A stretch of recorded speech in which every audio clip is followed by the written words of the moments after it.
Hey everyone, welcome back to the channel.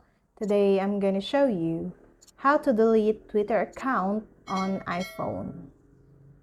Once deleted, your username, display name, and profile will no longer be visible on twitter.com or in the app. Twitter recommends making your username and email address available for use before you deactivate the account. If you think you might want to return to the app at some point in the future, to do this, just change your username and email address in the profile settings area. Make sure to confirm the change by clicking the link in the confirmation email Twitter will send before you continue with the activation. To delete Twitter on iPhone, tap on your profile photo in the left-hand corner.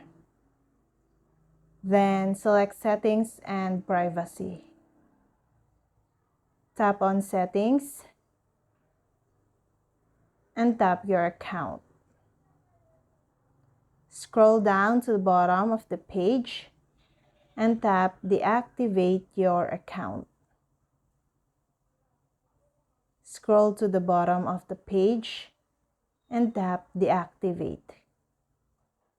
Type in your password and tap the Activate Account button to confirm the request.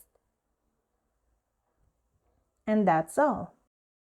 Deleting Twitter or simply reducing the amount of information you share over social media platforms are good steps toward greater online privacy. But you can further protect yourself and keep your activity hidden and your browsing life private with a reliable anti-tracking app. And that's all. I hope this video helped you guys. For more videos, subscribe to our YouTube channel. Thank you for watching. See you again.